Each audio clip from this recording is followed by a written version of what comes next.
Welcome to the future of education. And now, here's your host, Michael Horn. Welcome to the future of education, where we are dedicated to building a world in which all individuals can build their passions, fulfill their potential, and live a life of purpose. And to help us think through how that might work in some new designs cropping up in a number of states throughout the U.S. right now, we have two special guests today from EY-Parthenon, Phil Vaccaro, a partner there, and Nita Bhat, senior director there.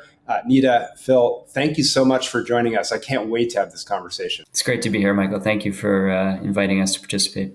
You bet. I'm really excited to dig into this because you all did this fascinating work that we're going to talk about in some depth around education savings accounts, in particular ESAs, and the implementation of them in a state. And I think people might pause there and be like, wait a minute, implementation of ESAs, what does that even mean?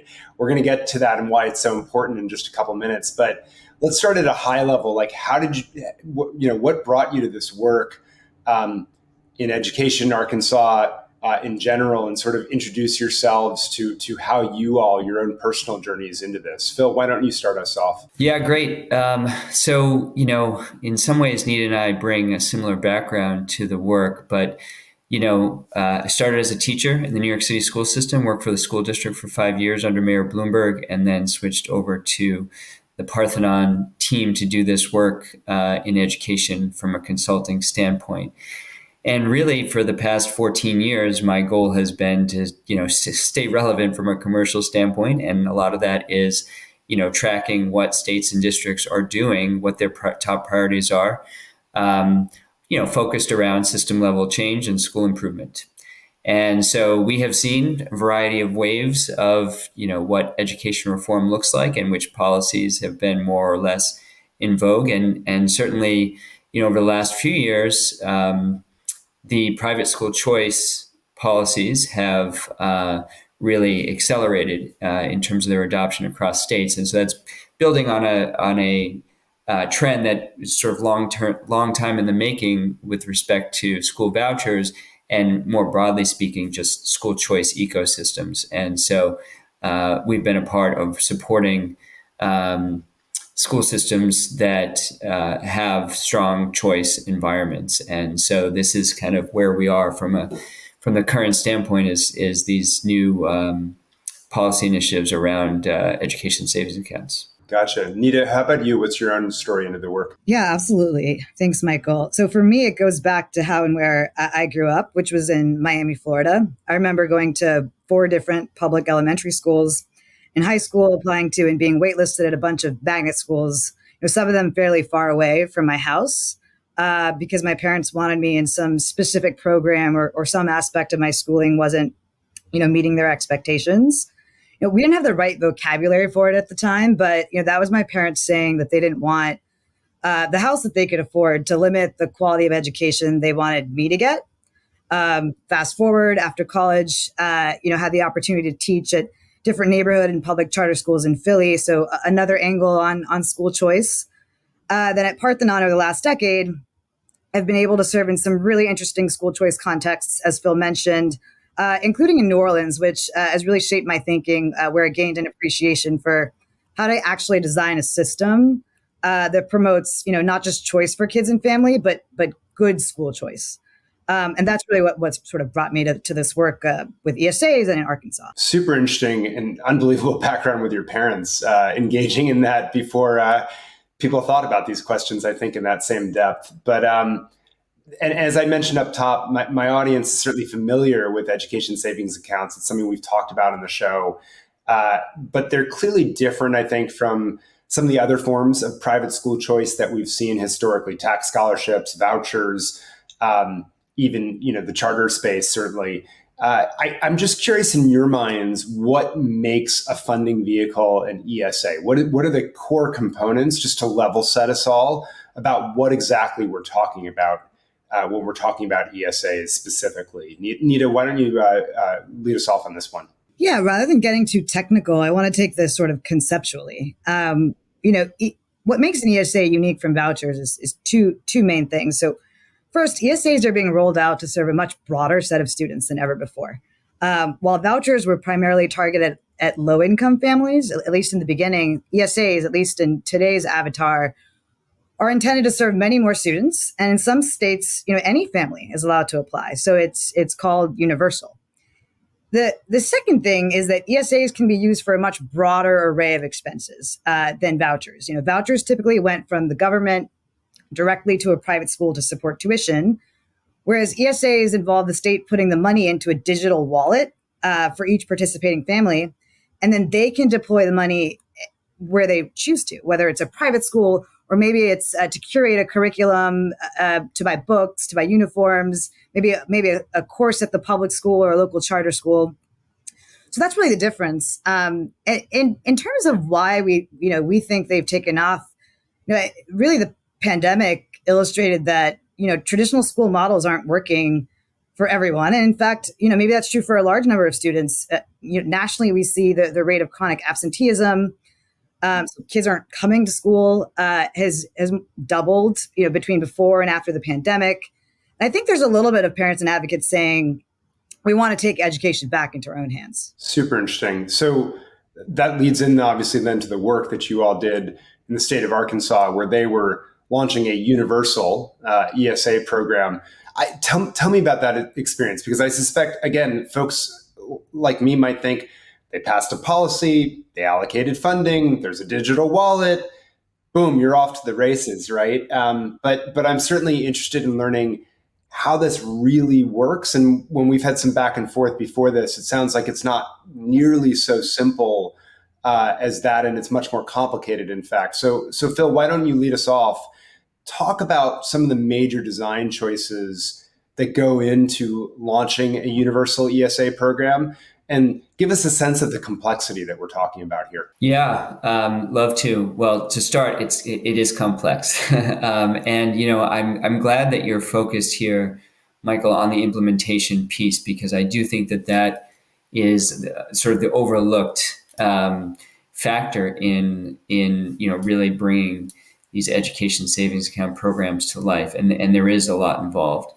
And I think about it from the standpoint of there's a number of strategic questions that need to be answered. There's a number of operational questions that need to be answered. And you really have to build a team that has the capacity to implement the work. And so, from a strategic standpoint, one of the first questions that a department has to ask itself, well, beyond sort of where is it going to live within the state? So, in the Arkansas context, it lived with the Department of Education. In other systems, it lives with other sort of government agencies. But a big question on the front end is, what are you going to do internally, and what are you going to hire somebody else to do? And so, there are a few vendors out there that are very active in this space that bring primarily a technology solution, but then can bring some process around it as well.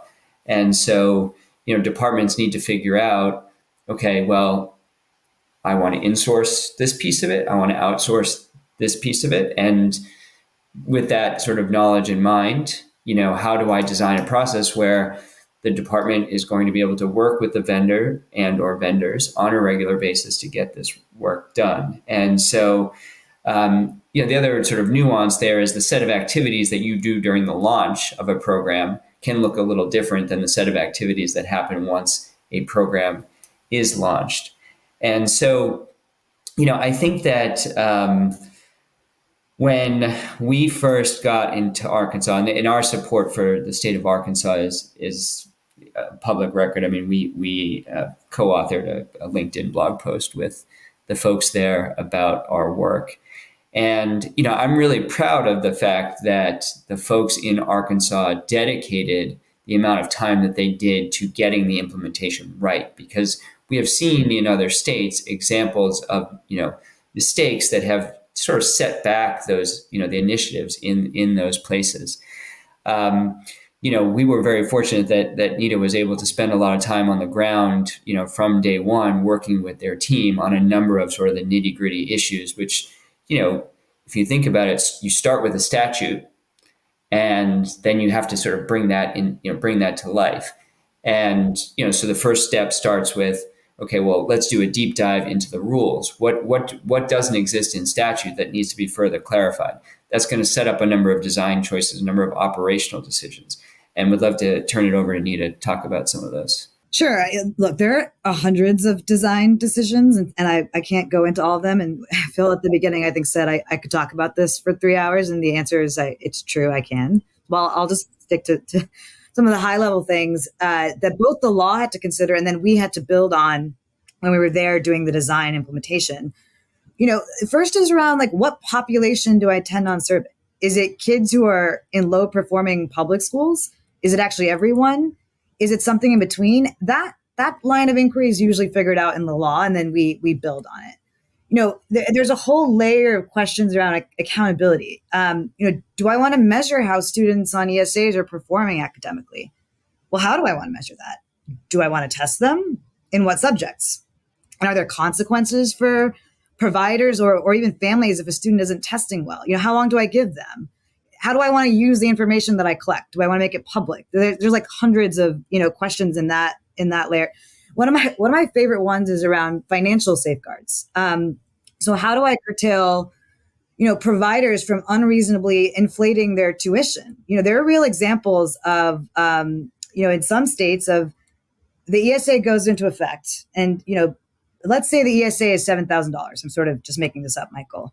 And the private school used to have a tuition of $7,000. But then after the ESA goes into effect, they raise their tuition to $14,000. So in effect, the families who are on ESAs and other families, they're not seeing the benefit of that ESA. They're effectively paying the same that they would have otherwise. That is probably characterized as unwanted behavior that you don't want to have. So how do you, and we've seen that happen. So how do you curtail that? And there's a whole layer of questions on like, what can I spend my money on? Something just straightforward: books, tuition, uniforms. Great, uniforms. Am I going to do sports uniforms? What about shoes? Are shoes okay? If shoes are okay, can I buy like the new line of kicks that I want to buy? Is transportation allowed? If it is, can I take an Uber? Am I going to be able to expense that? Private school tuition fees are allowed. That seems straightforward. Some private schools have fees that are actually required donations to the church. Do I want to allow that with this publicly funded taxpayer money? So it becomes very, very nuanced. Mm-hmm. So I hope you get some sort of sense of how complex it could actually get. Yeah, I mean, I'm thinking through a bunch of those and wondering how the heck you parse through them. And so maybe we can start to take some of these and dig a little bit deeper. Maybe let's start with the program intended for, just because, you mentioned it's universal. So but that implies a level of focus and outreach. How did you work through that question in Arkansas? How much was in law? How much was in regulation? How much were you figuring out on the ground? Yeah, no, that's a great question. I'll sort of take it more broadly than just Arkansas. Some states are very clear in their intentions. So they're like, we're going to prioritize kids who attend low performing schools today. Let's give those kids a better choice. That's how Georgia's done it. Sometimes a state will say, hey, it's universal. It's for everybody. And that's how Arizona's done it. And that's where Arkansas is headed. But sometimes states will take this middle approach as they're phasing up to universal in particular, where they'll say, we're going to prioritize our most vulnerable populations. So special needs, low income, homeless, foster, et cetera, right? And not just that, we're going to also prioritize kindergartners. Okay, so let's play that out. So that's year one, right? And we fill our program with those kids. Great. The next year, we'll say we have more budget. We're going to grow our program a little bit. So we are going to let more vulnerable kids in, but maybe lower the threshold slightly. So if the income was the most stringent sort of threshold in year one, in year two, we're going to relax it a little bit. So it's still for low income kids, but slightly higher income than it was in year one. This year, we're going to let in kindergartners again, of course, and then first graders. We're going to add first graders. So we're sort of growing and phasing in a way that seems reasonable, right? But one thing that I don't think people are not necessarily thinking of is that in these situations, the kindergarten uptake rate and that the uptake rate of the kindergartners and the first graders becomes quite high relative to some of these high need populations, unless you're really intentional about it. And this is logical. Like we see families from, with more information capital or more access to resources, like they're going to be the first people to take advantage of a program like this. They'll apply fast and furiously. And so, of course, once a child is in the program, they're in the program. And so where I'm going with this is like, you could see in the out years 4, year 5, 6 onward, where like, if you're a kindergartner and you're in, you could be in for 13 years, and you could end up with a day where it's like the program is approaching full or is full. And now you have a situation where the composition of the program you have is like not actually all that strategic. And then if I'm a new family trying to get in, there might not be spots for me. And I'm left wondering, well, why did I get unlucky? Because my kid was born in a later year and there's not enough space for me. So that's just something that I think like maybe people miss when they're not thinking through all this kind of thing. And it's sort of hard to think through. We had the benefit of being able to like model it out. Yeah, no, it's fascinating. I'm imagining the keyboard warriors, right, signing up for summer camp. It's the same sort of phenomenon, right? Of I'm going to be the first one to get in on that before it fills up. But then it brings up the question that naturally comes, which is around financing and funding levels for these programs. There's questions around, are they pulling from public school dollars, right? Are there caps to the funding? How is that all worked out, and what are the major things people ought to be thinking about on those dimensions? No, this one's great. So Phil and I are like district finance nerds, so our head goes there pretty quickly. So one of the common criticisms that we hear about ESAs is that it's like taking money away from public schools. And there's a logic to that, right? So the student leaves a public school to go to a private school. The public school loses the money that it otherwise would have gotten for that student. But the reality is a bit more complicated here, because in many states, not all students who are in the ESA program were actually public school students to begin with. In fact, some of them were always in private school. And in some states, we know that most of them were already in private school. So basically what is happening is the government is allocating new money towards that student that it wasn't before. And then that money is usually coming from the state's general fund. It's tax-based, maybe from some reserves, but it's not education-specific dollars. And so in effect, what is happening is that a state may be investing hundreds of millions of dollars in new money in education, but it's only going to fund a very small fraction of that state's students. And the critics will ask, well, is that the best use of a new hundreds of millions of dollars of education spend? And I think that's a criticism that states do have to contend with if they're designing things this way. And interestingly enough, down the road, if your ESA program gets big enough, policymakers may need to ask themselves, well, where is that money going to come from? And do I need to cut funds on the public school side now? And that can be really hard. And how do I start to rationalize my budget? Anyway, all of these considerations, I think, need to happen in a broader frame of how much am I allocating to this program? What are my caps year over year, even if I'm calling it a universal program? Yeah, just stay on that for one more moment, because you mentioned the providers that maybe double tuition once they see that there's 7,000 of public subsidy coming in, and so I can still get 7,000 from the families because they were paying it before. So why not charge 14K? That hypothetical example. How do you navigate those considerations? Where did you land on trying to curtail some of that behavior? Or is that something that you say, well, it stinks in the early years, but hopefully the market has enough providers that it shakes out? Yeah, I think it's a good question. I think different states have approached it differently. As far as we know, Arkansas is the only one that has put a stake in the ground and said that we are going to monitor this and we're going to do something about it if we think it's unreasonable. So that was a really promising place to start. And by the way, this isn't happening broadly, and I don't want to over exaggerate the extent to which this is happening.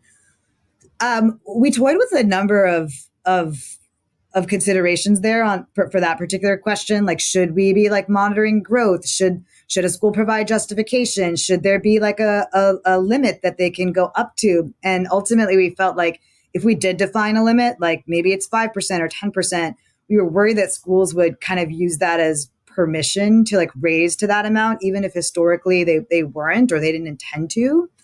And so ultimately we left it as, we're going to monitor this. And, we are going to ask for rationale if we see an above average increase or an outlier here and there. And then we're going to take a case by case approach. Gotcha.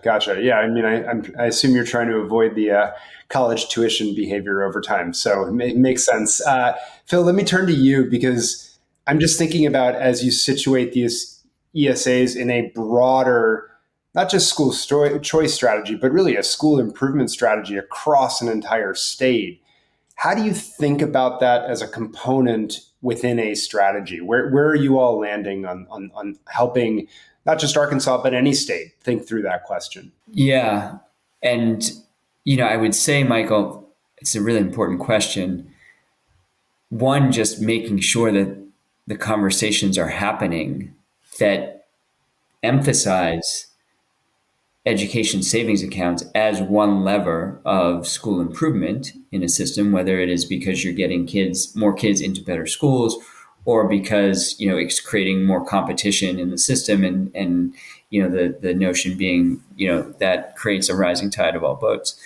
But I do think that we have seen systems go heads down very quickly in terms of, okay, we have this statute, we're going to go implement it. But really, what are they doing to think strategically about how this fits in with other school improvement strategies that they're pursuing? And how are they coordinating with districts, which historically have been the folks who have been responsible most directly for supporting a student's learning? And so, one thing that we built into our process in Arkansas was to make sure that we were having a regular cadence around some of these more strategic discussions. And, it really helps when you put a map on a piece of paper and map out, okay, well, where are the students, where are the schools, where are the lower performing schools, where's the private school capacity, where are there parts of the state where we don't have sufficient supply to meet potential demand? Where are there places where we may have a robust charter system? And how do the charter schools fit in with this private school choice? And so there are really strategic questions about, okay, well, private school choice is going to help you in certain parts of the state, or frankly, you may have a lot of private schools in one area, but they're mostly full, so it doesn't actually get you a lot in terms of new students into those programs. And so you have to think, like, there are going to be a percentage of students that benefit from this program, and hopefully the theory, as the theory goes, those students will either have access to a better school, or maybe the kids who don't participate in the competition for those kids, that will help those schools improve. But in places where you don't have capacity, either how do you think about providing new capacity into the system, whether it's through could be new charter schools, it could be micro schools, could be these sort of consortia of homeschools. That's a huge strategic question that that states need to think about, and also just in their coordination with the districts.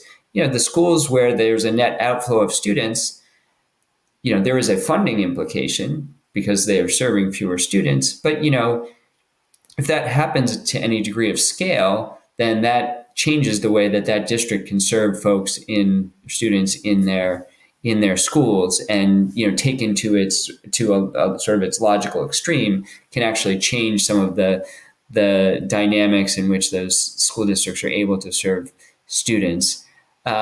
So first of all, you think about this policy in the broader landscape of school choice as part of your theory of change. But, the LEARNS Act in Arkansas was a very comprehensive bill that specified, policy change in a number of areas.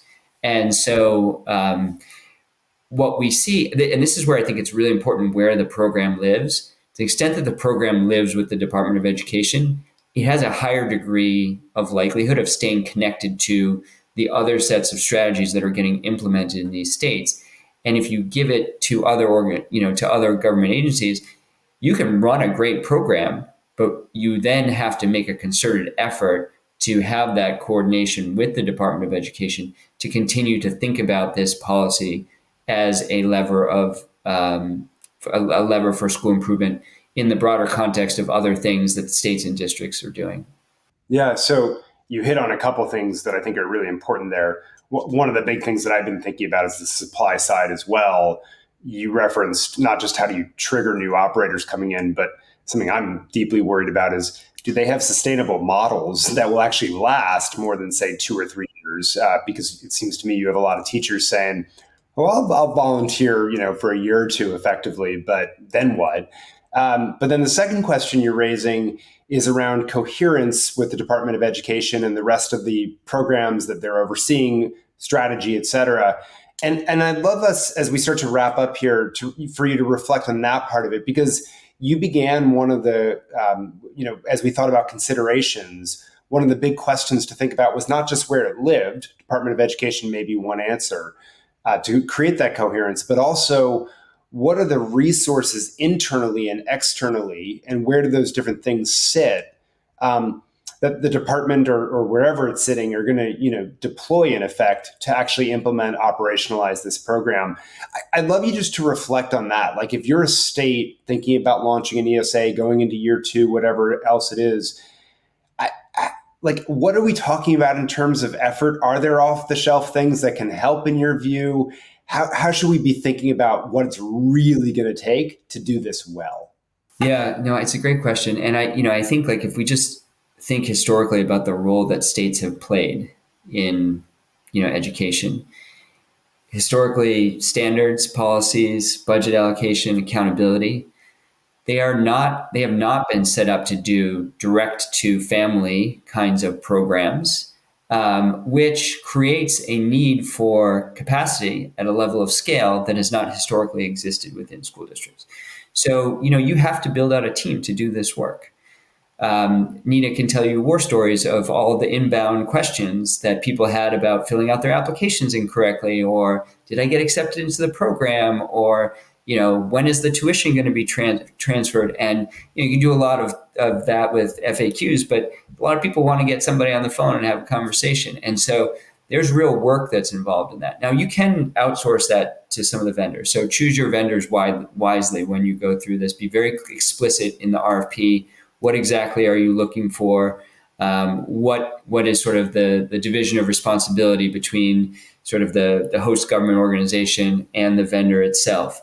But you certainly need to build out your team, and that's sort of one of the places where, if we can work side by side with your team during a launch period, then we're kind of helping to build out, okay, well, these are the workflows, and this is how data needs to flow to a certain place at a certain time. And so you start to actually have to get very sort of specific about how you're making these various points of connection. But, we are talking a little bit about a reimagining of what the state is responsible for in terms of, the work that they are committed to as in not just someone who sets policy, or an organization that sets policy, but one in which they're actually, really focus on the implementation side of it as well. And so I think that that's where this has the potential to get a little bit confusing, particularly with the school districts themselves. And so, just a lot of role definition needs to happen up front. And, to maintain that coherence that you're talking about, this is where we can't lose the discussion around strategy and how these levers fit, the full set of levers within a state fit together to support school improvement. Super helpful.